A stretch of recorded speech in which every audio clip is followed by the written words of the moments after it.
Wow, I'm not sure where to look now, because if I look down, how does that look? Like if I'm looking towards the camera. Fine. You're looking at How the does that camera. look? Like you're contemplating something that I won't even understand for another 30 years of So we should look at the camera. Should look at the camera, yes. Okay. Yeah, so like right now I'm looking directly at it, right? Yes, Right. although I can't see your eyes at all because your hat is shadowing your face completely. Okay. I mean, Let's flip it around the other way. you can wear it backwards. Okay, that's fine. There you go. Yeah. There you go. Good, Merrick. Be It's just comfy, weird Merrick. wearing this hat backwards. I understand. Because I'm not used to doing it, so... Yeah. We are rolling, right? Yes, we are. Okay. And we're not on battery power, so we literally have like 4 hours. Yes, 4 hours and 8 minutes. Okay.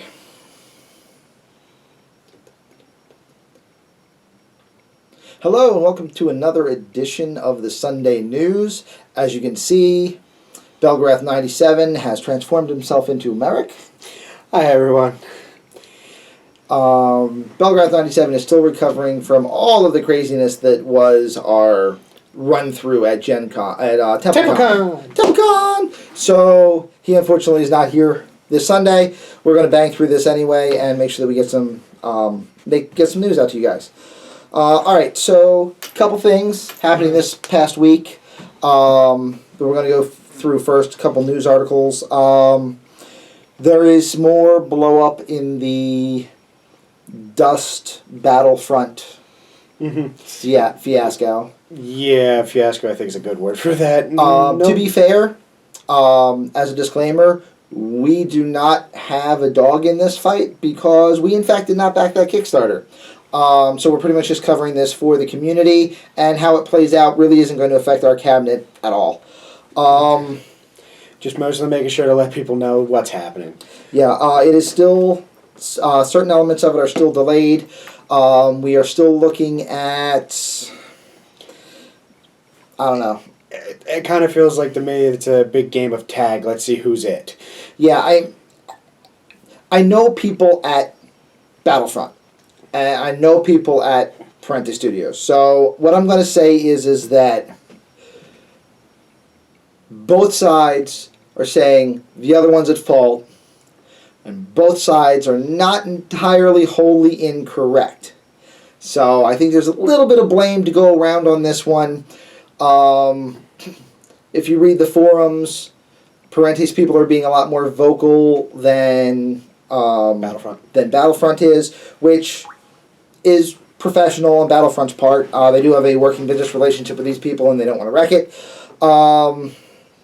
My advice is anybody that's stuck in this situation right now, look at both sides, try to figure out where the truth is. I honestly don't even want to speculate because I've got too much information on both sides, and some of it conflicts with each other. All I'm going to say is I really hope these guys work this situation out soon, because it's a game that, it's a good game. It deserves to be on the market. When they're not having trouble with their properties, Battlefront is a great distributor. So I would like to see this one work out, and I would really like to see it work out for you guys that threw money at it, because I want you to get your stuff. I mean, that's why we throw money at Kickstarter, right? Yeah, Kickstarter. Kickstarter is a small gamble, but you know what? You should still get your stuff. And this is just a bit of a... I'm trying to think of the right word. This is a little bit of a lack of communication between the two. I think it's really what it is. All right, so moving on to better news. Beyond the Gates of Antares, which is beyond the Kickstarter that went belly up. Yeah. We were all looking at that one going, we really hope this works. We really, really hope this works. It just didn't happen. But so they dropped back. They punted. They went on defense. They got themselves ready. Basically, Gates of Antares is still coming out. It's just not going to be the global connectivity for games that was promised during the Kickstarter, because the global connectivity is why they needed £250,000 to be able to make it work, and they didn't get that. yeah, that was a giant jump for them. I am thankful they wanted to go that far, and they're saying they really, really still want to go that far. But this is something they're looking at in the future now, because it's too costly, right? Exactly, and that's something to remember too, is that the global connectivity is still expected to happen. It's still slated to happen if the game grows enough, but it's just trying to get the money in the door at this point to be able to cover it is the tricky bit. Where they are right now, the beta rules are available for download. I will try to put a link down below. Over 6,000 downloads so far, and counting. Yeah. Not bad. And also, there are now models for 2 of the factions available. From what I've seen, all the sculpts are green, so it's traditional, classic sculpting. Mm-hmm. Nothing I wouldn't expect. Warlord tweaked the rules a little bit to bring it, I think probably a little bit more in line with some of their existing properties. But it still looks really good. Looks like a good game. I like the models. That always helps. We haven't gotten into it yet, but as you can see, we've been a little bit busy this month. So Yeah, there was a couple of things we were looking at. all right. Other big news that hit in the last week or so was River Horse Games. River Horse Games. Alessio, thank you, sir. River Horse Games is going to be producing Terminator, the tabletop game. Let it sink in. Terminator. Terminator. Now, I've already seen the 3-ups and the molds being cut for the actual Terminator robots. I have a feeling, this might just be a hunch, there's a company that produces a game that has an army that are all 6-foot-tall walking robots with big, heavy two-handed guns. I think they might have a downturn in sales. They might. They might. Looking at the Terminator. Yeah. That's a small one because if I was playing that other game, I gotta say, I'd probably put together an army of Terminators because they're Terminators. As far as the Resistance, the humans, only one sculpt has been shown so far. That's Kyle Reese. It is not the Michael Biehn Kyle Reese. It is the new movie Kyle Reese. Thoughts? There's benefits to both. Like, I know you love the classic, right? The original Kyle Reese, which is great. There is an audience for it, and I know why they went with the no one because there's a new movie coming out. Exactly. And this is what a lot more people are going to be shooting for, so they got to shoot for the new audience. But at the same token, I still kind of agree. I kind of agree with Second Class Elitist here that I would have loved to see them do it in the older style. But this is, I do understand why they went the way they did. Yeah, and I mean, not for nothing, this game is coming out in 28mm. Yeah. So I am fairly certain I might be able to just happen to acquire a not quite Kyle Reese from Hassle-Free. You could probably get Mr. White, count on you. Okay. But yeah, I know nothing about the gameplay so far. I know nothing about really anything to do with the game yet. Mostly because apparently the NDA for this is so rock solid that Alicia was concerned about saying that he was working on the game while he was working on the game. So, having worked on one of those kinds of NDAs recently, I understand. I'm not pushing. Keep an eye out. Oh, to show you how tight the NDA is, did you know Beast of War did an interview? No. Yeah. You know how they put all their interviews up on their website afterwards? They couldn't. Really? They weren't allowed to say anything about it? Apparently something was discussed that wasn't authorized to be discussed. And they got pegged? And so it got pulled down. So if somebody out there has a copy of it, let me know. Yeah. Down below. We would Tell me. I want to see it. We would love to see it. I want to see what slipped. But yeah, but apparently gameplay looks good. Alicia is very proud of the project. Not that he's not proud of all of his projects. I'm very proud of this project. But I really think that this is going to be the game that he has always wanted to make. So, for that reason alone, I want to see what it is. I want to see what he would have made across all these years if he was given the keys to the car and just let loose. So, we're going to check that out. So, there was this convention this past week. Yeah, Templecon. Templecon! We went to Templecon. Yeah, we did. We went to Templecon. How was your Templecon, Marek? My Templecon was really good. You were in a tournament, I believe. Yeah, I was. Drop Zone Commander tournament. I was definitely in the Drop Zone Commander tournament. How'd you do in the Drop Zone Commander tournament? I might have made one of my opponents cry a little on the inside. Just a little. Only one? I'm upset with you. Only one. I couldn't tell with the other two. They were a little too stone-faced because they were might have been in shock. In case you're not sure yet how Marek did in the tournament, Doki Gamer Chick, if you can scroll down with the camera just a little bit, this is how Marek did at the tournament. This was the first place prize. Yeah. I did my 3 rounds, and I do believe the closest person to beating me was a victory of 2 victory points, which is really one objective, but everybody else was at least like 3 Daniel, or 4. Daniel, he was the guy that was running it. Correct. What's the name of his store? Ooh, it's a good question. I don't remember. I will put the link down below. They actually came down from Canada, just to run the tournament at Templecon. They did a good job. They did a good show. It was a last-minute thing, but they represented well, and they brought a crew down with them. Mm-hmm. We got to talk to all the guys. Marek actually interviewed his 3 opponents for the game. We're going to put that up as a little bit of property later this week, so you guys will be able to see that. But yeah, they did a good job. It was a blast. It was a blast playing in the tournament. If you get a chance, even if you don't really play Drop Zone Commander, just try and play one tournament of it, because the game itself lends itself really well to tournament play if you love to play armor tactics, and you can focus on objectives, which is what saved me this game. Yeah. Saved me this tournament.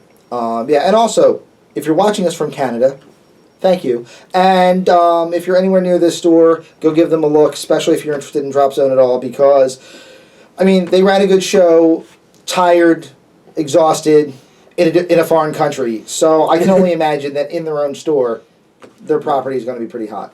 Yep. All right. Let's see what else we got. In the way of Kickstarters, there's a company called Miniature 13. If you guys aren't familiar with Miniature 13 and are like, who the heck are these guys? That's because they're brand new. Yeah. I've seen some of their work. It's not tied to any one property yet. They have a Kickstarter coming out. I believe all the sculpts are going to be modern, futuristic. Okay. Somewhere in there. I've seen a couple of them. Really nice pieces. Really well conceived. They are going to be starting a Kickstarter February 13th. Okay. The reason why I'm bringing this up predominantly is it's going to be run for 17 days. Oh, okay. I remember this one. This is the one where they're cutting out the middle 2 weeks. Right. Basically, here's the thing. Kickstarters, if you do any study on Kickstarters, and we've studied all the analytics, your first 10 days, pretty busy. Your last 7, really busy. 14 days in the middle is a doldrum. They're hoping to cut out the doldrum by only making it 17 days. Right.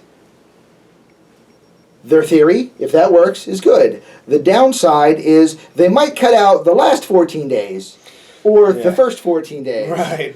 In which case they ain't going to make it. So pretty much, number 1, check this out because it's got some nice models in it. Number 2, check it out if you enjoy studying analytics.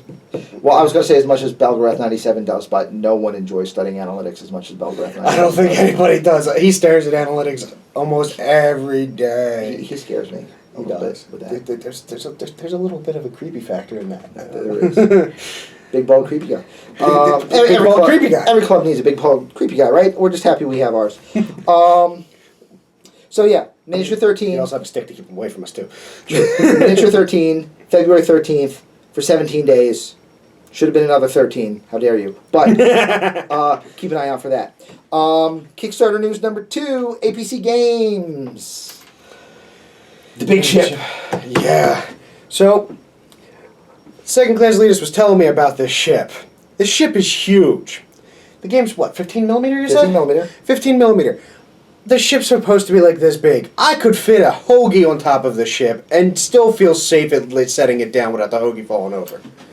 I'm a big guy, I like food. Yeah, it's a great drop ship. It's going to work well for 15. It's going to work well for 10. So definitely something to look into. As a matter of fact, actually, I think it might be designed for 10, not 15. But Okay. either way, either scale, you're going to be happy with this thing. It's freaking huge. It's huge. It's freaking huge. Think that would work for Counterblast as one of the smaller ships? Or do you think it'd be too small? Maybe. I don't know that the doors Okay. going from 10 to 15 to 28, it might not look right. But with everything else, Yeah. anything smaller than that, it's going to work. Mm-hmm. Other than that,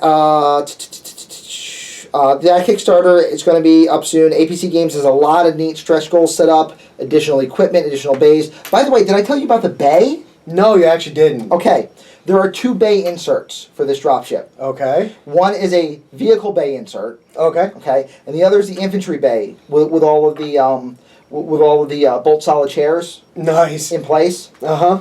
Yeah, they're both fully detailed. The whole bay is detailed. It's Yeah. not just like, drops down, kind of has a little bit of things in front of it. No. Like when you build this thing, you're going to want to be able to build it with a lift off if possible, Uh-huh. so that you can see all the detail inside. Okay. That just makes me want to take some 15 millimeter models and try and see if I can get them to sit into the chairs.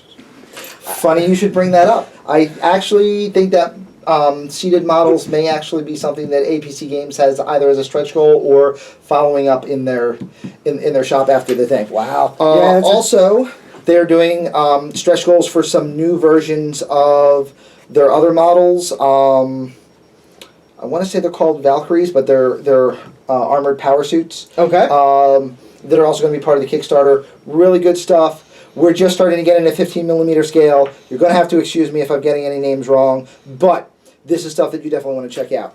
These are new. These are awesome. They've caught our attention. Unfortunately, sometimes we forget names a little bit. Yeah. We try to get close.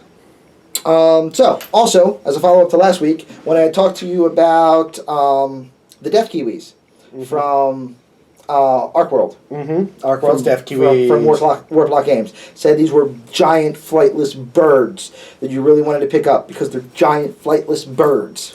Right? And I went, I don't have them here, but if you can imagine that I did Death Kiwis, Kiwi. guess what? Death Kiwi! Roar! Look at this thing! It's flippin' huge! It is monstrous in size. Okay, this is the alpha. This is a regular one. Okay? Now, just in case you're not sure how big these are, this is a Malifaux model to scale. I don't know. I think the Malifaux model might be having a small problem. I think Death Kiwi is going lunch. And in fact, Nom. Nom, nom, nom, nom, nom. this would be a Warzone model to scale. These are freaking huge flightless birds, and you want them because they're awesome. Death Kiwi! Alright, so there's our Death Kiwi. So there was something else that happened at Templecon, aside from you winning all of the things. Yeah, aside from me winning the tournament, yes. I believe we did get some product at Templecon. We did. Anyone who went to Templecon was able to pick up some of their stuff from Pulp's Miniatures at Templecon. One of the things they were able to pick up is a rule book. Really nice rule book, guys. Hardback. All the backers listed here, everyone that helped make the game. There you go, Extraordinary Gamer. Right there. We're in the book. We have our name put into a book. We've done something right. Okay, so as you can see, really nicely put together book.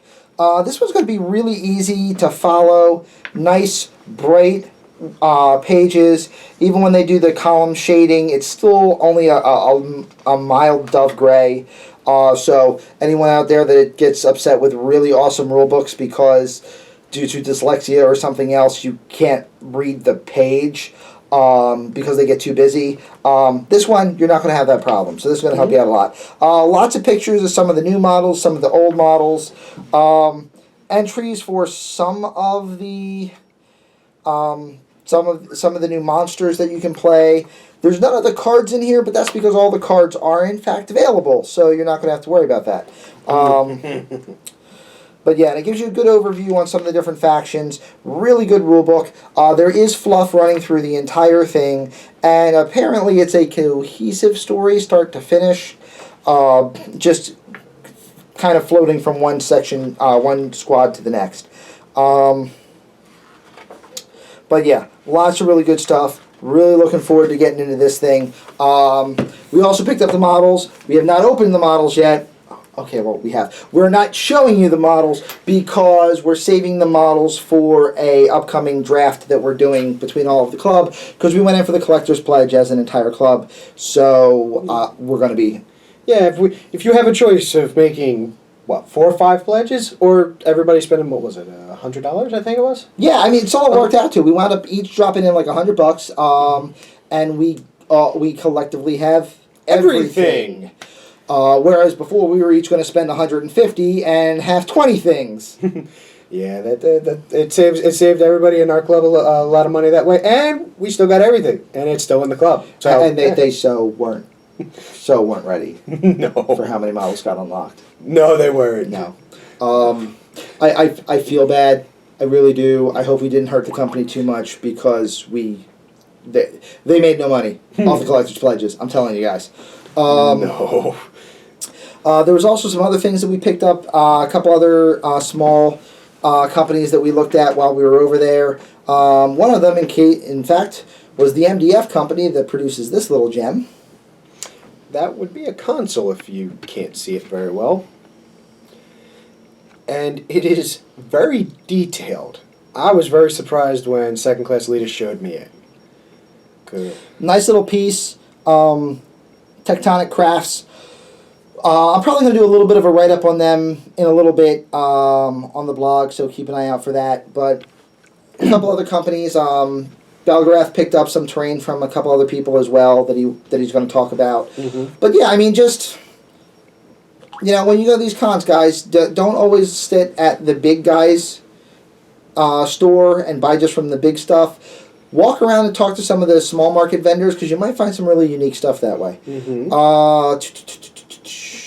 All right, let's talk about Protoss for a second. Mm-hmm. All right, Protoss. 3 pieces of material regarding Protoss. Because 2 are Warzone and 1 is the other thing. The other thing, yes. So, potential news on Alien vs. Predator. It's not canceled! That's good. Alien vs. Predator, it looks like it's going to be coming out soon. There was a press release that said that more than 80% of the models had been authorized, this and that. The rulebook was in for its final version. The board was fine except for a couple pieces that had to be restamped with logos. But basically, it's looking like it's right around the corner. Yeah, it seems like it's going to be pretty close. I'm really looking forward to seeing AVP, and all honestly, I want to see the invisible. I want to see what they do with the invisible Predator. Yeah. I just really want to see what that model looks like. It's going to be fun. Mm-hmm. It's right here. See, it's invisible. I can't see him. Exactly. It works. All right, so now, I do not have any advanced knowledge about this. I'm not saying that this is definite. I'm not saying that I've heard this from anybody in the company. And now that I have finished all my disclaimers, I'm wondering if they're going to have it ready for Salute. It would be a great time to have it ready for Salute, because that's a big thing for them. Salute would count as soon. Yes, it would. Salute would in fact count as soon. That would give them a couple of things to release at Salute too. Yeah, because the other thing they're going to be having at Salute is your wallet, sir. Stop taking my money. Please stop taking my money. Yes, they're actually talking about releasing the Imperial, some of the Imperial line and the Imperial book, which is.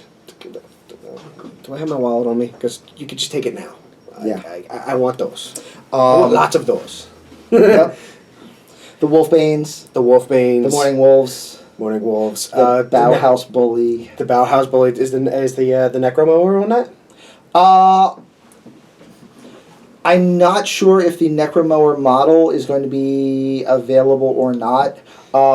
I may or may not be able to confirm or deny that it is going to be in the Imperial book, so you can proxy it if necessary.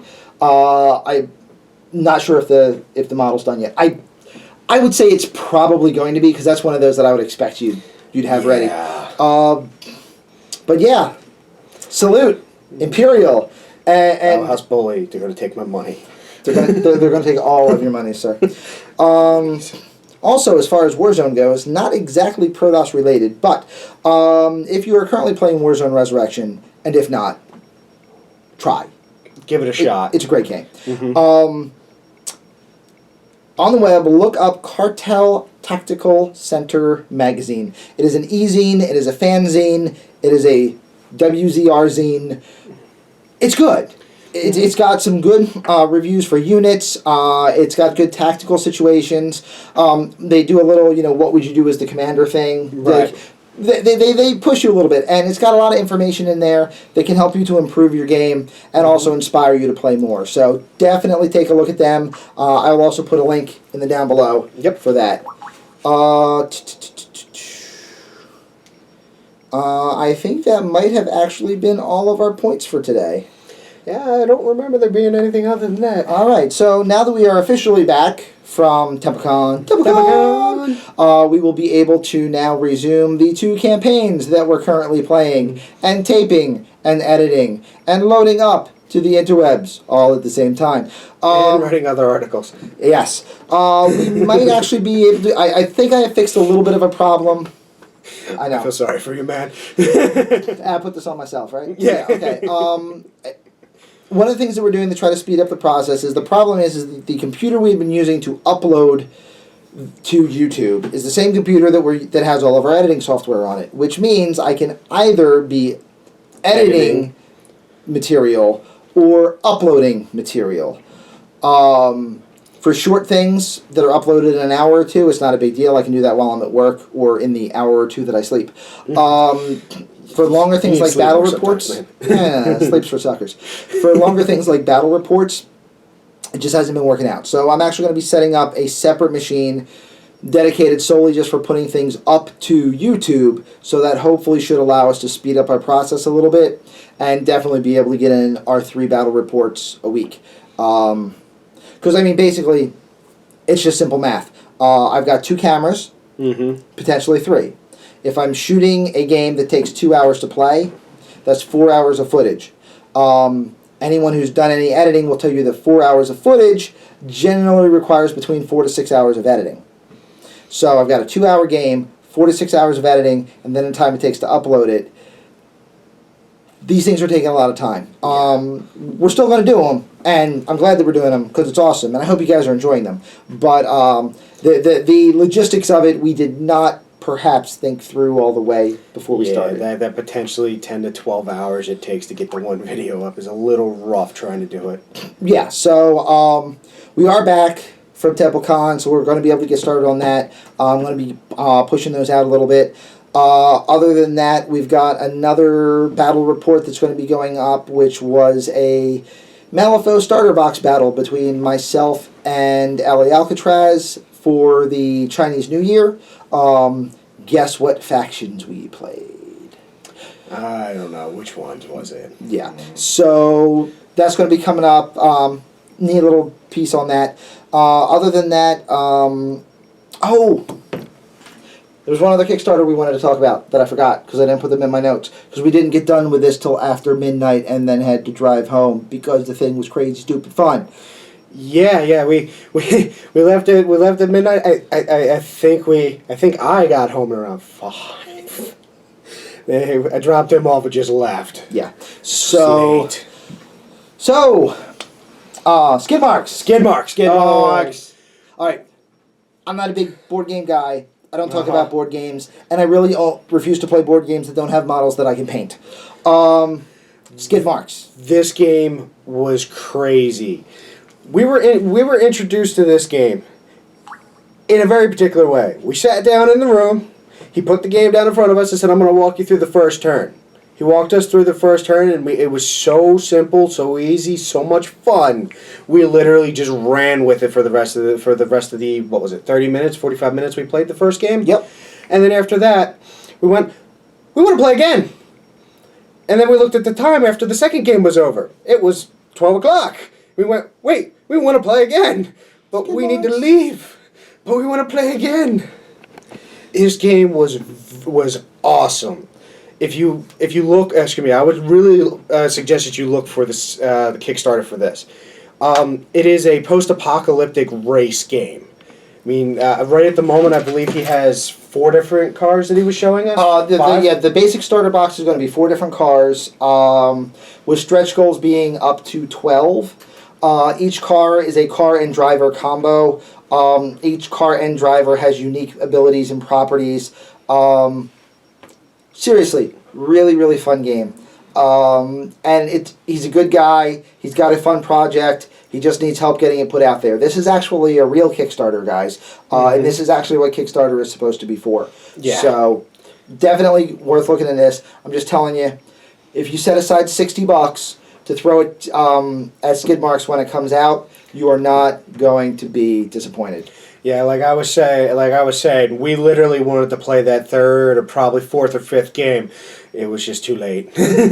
So this is a game where you run into with playing other board games. Like you play it once, no, that's all the time I got. Or I don't really feel like playing it again. This one is like, 45 minutes later, 30 minutes later.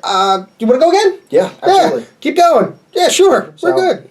Definitely keep an eye out for that. You're going to see a little bit more press coverage on this. We're going to be talking about it. I'm going to try to talk our buddies over at EFG into covering this one as well, because it's kind of more them than us. Right. But yeah, definitely a really good game. Look for it when it comes out. Skid marks. Skid marks. All right. I think that's about it. So we're going to go because Marek and I are going to go play a game with models that he didn't buy. That I didn't buy. Nope. Models that I in fact won and was awesome. These things are awesome. So thank you very much. Thank you for tuning in. Check the links below. Comment whatever you want. And see you on the other side of the table. Can't wait for the next game.